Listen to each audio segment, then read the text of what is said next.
चला आपण पाहतो आता 30, 60, 90 चा थेरम पा दिलेला आहे. इफ द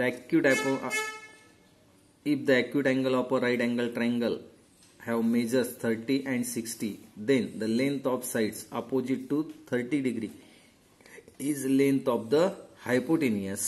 and पुढचं तसंच दिलंय, if the length of opposite side of a triangle angle is 60 degree is √3/2 into the hypotenuse.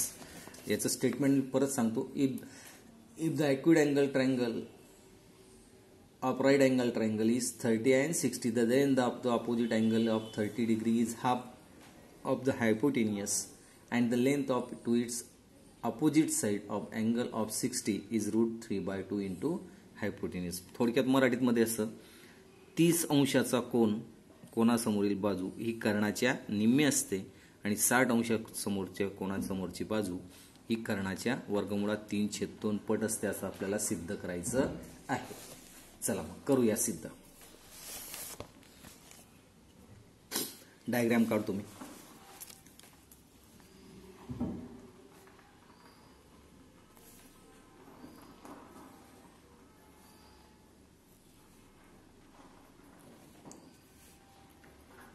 ABC triangle काढला बरोबर आहे. हा दाखवला तुम्हाला 60 डिग्री, हा दिलाय 30 डिग्री. ओके. मग पहिले सर्वात पहिलं काम आपलं दोन्ही थेरमसाठी 30, 60, 90च्या 30 आणि 60 गिवन काय दिलेलं आहे, सरळ सरळ दिलंय इन ट्रायंगल ABC. मी पुस्तकात प्रमाणे डायग्राम न काढता थोडी वेगळी काढली. तुम्ही पुस्तकात जे मी प्रूफ दिल त्यानुसार तुम्ही ते भरायचं. हा थेरम पहिले समजून घ्या. ठीक आहे. आपण मी रिकाम्या जागाच्या स्वरूपात याला सांगत नाही. ओके. काय काय दिलंय in triangle ABC. Angle A is equal to 90 degree दिसतंय. Angle C is equal to 30 degree. Angle B is equal to 60 degree. Okay. नंतर प्रूफ, टू प्रूफ साध्य काय करायचं आपल्याला, टू प्रूफ. आता बघा 30 डिग्री चे अपोजिट कोणतं आहे, AB. AB is equal to कसं असतं, हायपोटेन्यूज कसं असतो, 90 डिग्रीच्या समोरची साईड म्हणजे BC, 1/2 इंटू BC. ओके. नंतर 60 डिग्रीच्या समोरचा side AC. AC is equal to कर्णाच्या वर्गमुळात 3/2 पट असते. ओके. आपण पहिला पार्ट प्रूव्ह करू आता. म्हणजे हा याच्यासाठी काहीतरी कन्स्ट्रक्शन करावं लागतं. हा पार्ट तो सोपा एकदम. पहिला पार्ट पहिले करून घेऊ आपण. चला इथे कन्स्ट्रक्शन करावं लागेल. कन्स्ट्रक्शन आपण एक असाच्या असा इकडे ट्रायंगल तयार करूया. एक असाच्या असा. Take D point on ray BA वर एक D पॉइंट घेतला. नुसता घ्यायचा नाही, तो कसा घ्यायचा आहे, सच दॅट कसा, AB is equal to AD. म्हणजे असा AB is equal to AD घेतला म्हणजे A हा BDचा मिड पॉइंट आला. बरोबर आहे. म्हणजेच काय, that is DA is midpoint of BD. बरोबर आहे. म्हणजेच असेल का ते AB is equal to AD is equal to 1/2 BD. लिहून ठेवा. आपण हे समजण्यासाठी पुढे जर पुढे गरज पडली तर हे कुठून आलं बुवा समजण्यासाठी घेऊन घेऊ. नंतर काय केलं आपण, घेतलं आणि ड्रॉ सेगमेंट CD आपण काढली. आता एक लक्षात घ्या, इथे AD is equal to AB आहे. चला मग आता हा सरळ 90च येणार. मग आता आपण हे दोन ट्रायंगल दिसत आहेत, हे दोन ट्रायंगल पहिले काय दाखवू, कॉन्ग्रुएंट दाखवता येतील. मग चला घ्या, मग सुरुवात करूया. प्रूफ.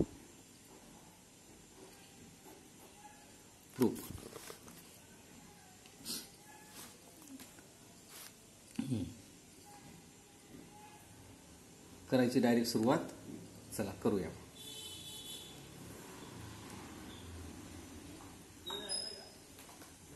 दोन ट्रायंगल दिसत आहेत. कोणकोणते? इन ट्रायंगल CAD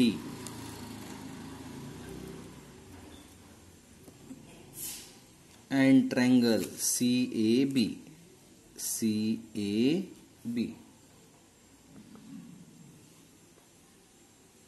बरोबर.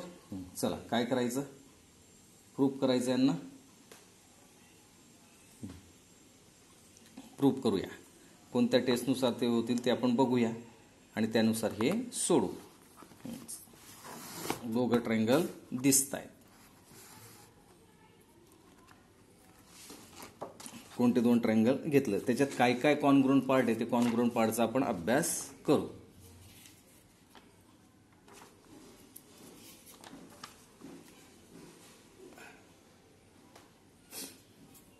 मग काय दिसतंय पहा. 90 ह्या 90 या दोन साईड कॉन्ग्रुएंट आहे.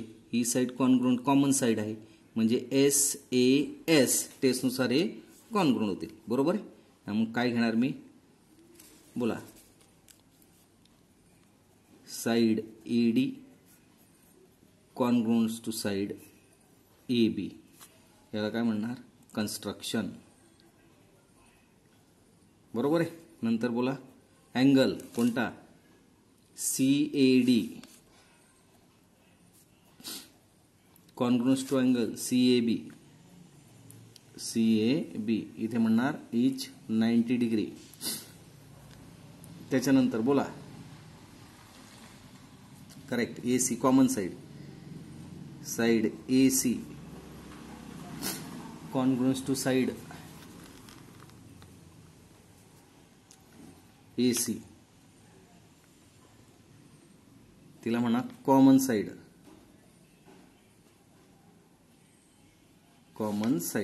देअरफॉर ट्रायंगल कोणते? CAD congruents to triangle CAB by SAS test. झाले. चला बेटांनो, एकदम सोपं काम झालं. म्हणजे हे जर झालं, आता बाकीच्या कोणत्याच गोष्टीची गरज नाही आपल्याला. बोला. Therefore angle CDA congruents to angle CBA. That is असं लिहू का मी? हा CBA इथे लिहिणार CACT. इथे असं लिहू का डायरेक्ट? हा CD च्या ऐवजी मी असं लिहू शकतो CDB. Therefore angle CDB congruents to angle CBD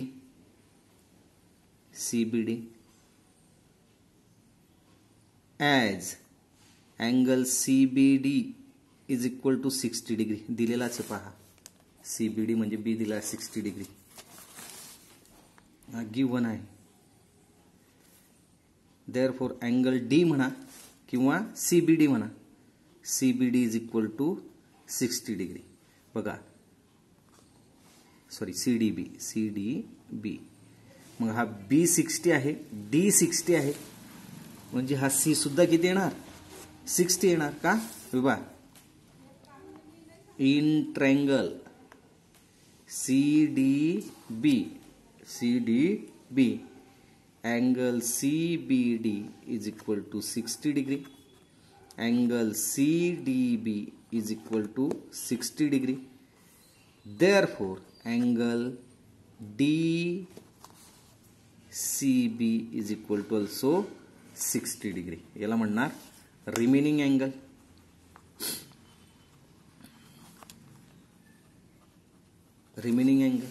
therefore मग हा जो ट्रायंगल आहे CBD मध्ये हा 60 डिग्री आला, हा 60 डिग्री आला, हा 60 डिग्री आला.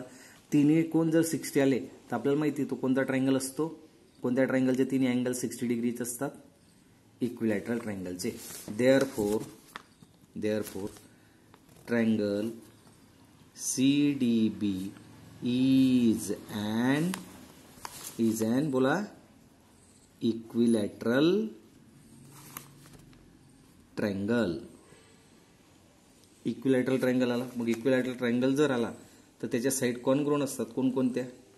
Therefore side DC is equal to side BC is equal to side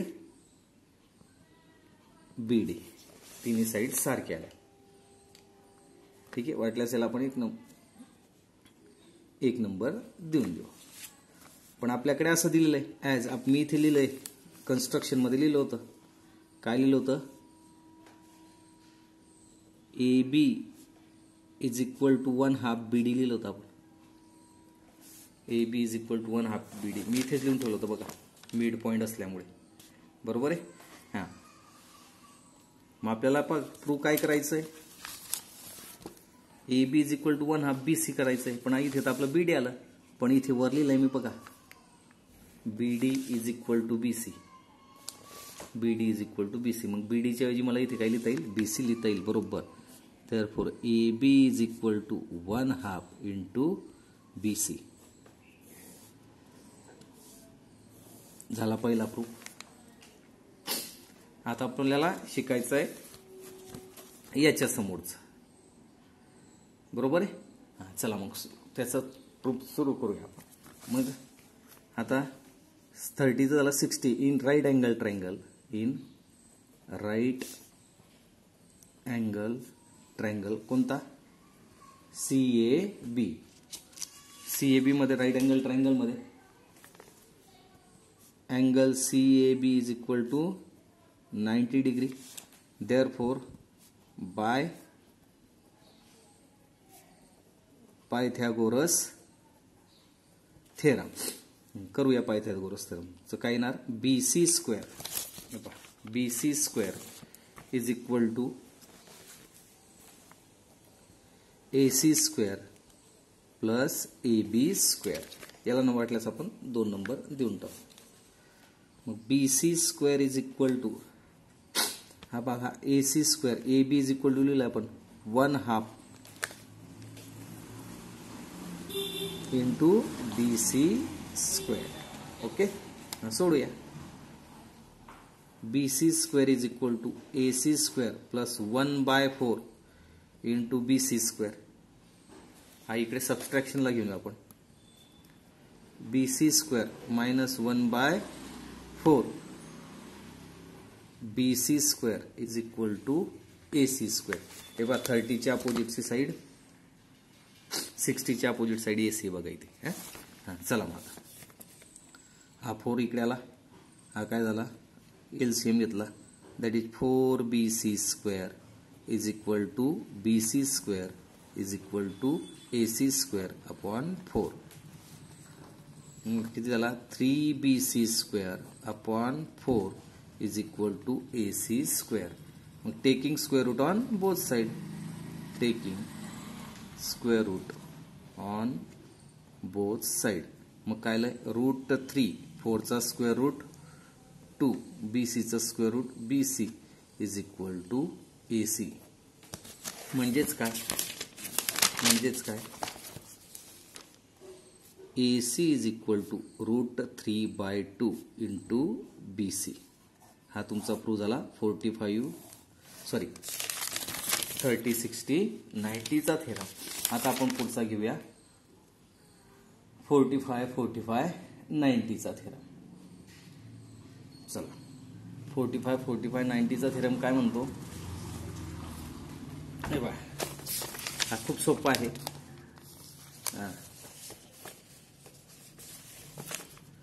If the measures of angles of a triangle are 45, 90, the length of each side containing right angle is 1/√2 into hypotenuse.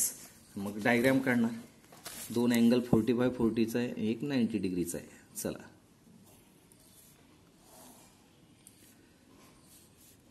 PQR नाव देतो. हा 90 degree, हा 45 degree आणि हा 45 degree. Correct. चला given लिहिणार. Given म्हणजेच काय, जे ट्रायंगल मध्ये आपण काढलं ते. In triangle PQR angle Q is equal to 90 degree, then angle P is equal to angle R is equal to 45 degree. दोन्ही ते सारख्या मापाचे आहेत म्हणून प्रूव्ह काय करायचंय, the side containing right angle, ह्या दोन साइड किंवा अपोजिट, बरोबर आहे. म्हणजेच कोणती, ही साइड आणि ही साइड, ही कर्णाच्या कशी असते 1/√2 हायपोटेन्यूस. म्हणजेच काय, टू प्रूव्ह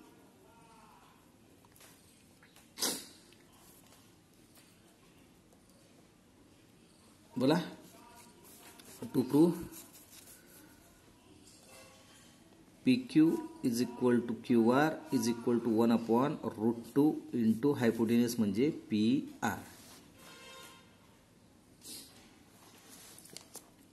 चला मग सुरुवात करूया.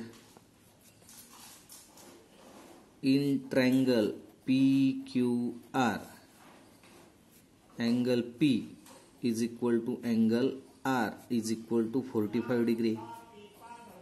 बरोबर आहे. मग आपण आत्ताच पाहिलं जे अँगल कॉन्ग्रुएंट असतात त्याच्या अपोजिट साइड सुद्धा कॉन्ग्रुएंट असतात. मग याची opposite side PQ, therefore side PQ is equal to side QR. ह्या दोन्ही कशा आहेत, सारख्या आहेत. बरोबर आहे. याला नंबर देऊ आपण 1. Side opposite to congruent angles, एकरूप कोनासमोरील बाजू. चला घेतलं. हे 90 in triangle PQR angle Q is equal to 90 degree, therefore by Pythagoras वापरायचं इथे, बाय पायथागोरस थेरम. काय म्हणतो पायथागोरस थेरम, कर्ण square that is PR square is equal to PQ square plus QR square. बरोबर आहे. पण ह्या दोन्ही कशा आहे, सारख्या आहे. Therefore PR square is equal to 2PQ square.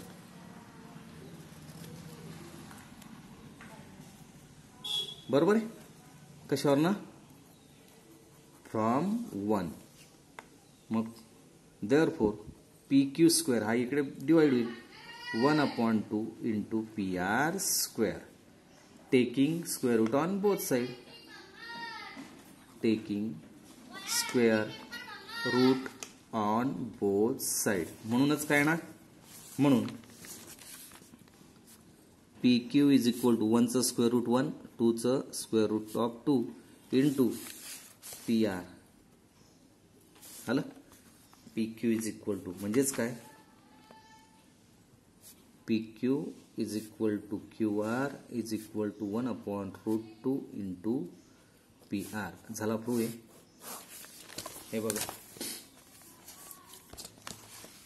Okay.